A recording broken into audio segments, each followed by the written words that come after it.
સુરેન્દ્રનગર જિલ્લા પંચાયતમાં ભારતીય જનતા પાર્ટીની ભવ્ય જીત બાદ પક્ષના હાઈકમાન્ડ દ્વારા પ્રમુખ અને ઉપપ્રમુખ સહિતના મહત્વના હોદ્દેદારોના નામોની સત્તાવાર જાહેરાત કરીને તમામને મેન્ડેટ આપી દેવામાં આવ્યા છે। પક્ષ દ્વારા જિલ્લા પંચાયતના પ્રમુખ તરીકે રંજનબેન ઘનશ્યામભાઈ ભૂસડિયા અને ઉપપ્રમુખ તરીકે પાયલબેન દર્શનભાઈ પટેલની પસંદગી કરવામાં આવી છે।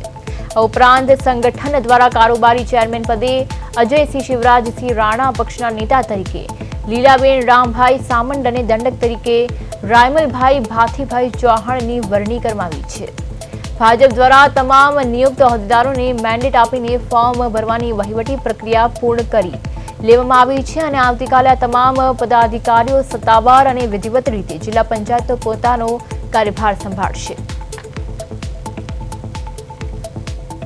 સૌપ્રથમ સુરેન્દ્રનગર જિલ્લાની 4 નગરપાલિકાઓમાં પ્રમુખ, ઉપપ્રમુખ, કારોબારી ચેરમેનની વરણી કરવામાં આવી, જે બિનહરીફ રહી।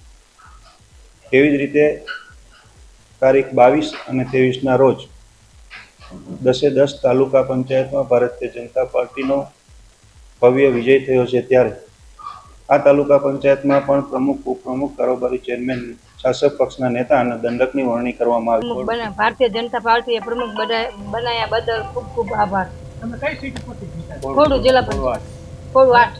હવે તમે જિલ્લા પંચાયતમાં શું કરશો? વિકાસના કામ કરો।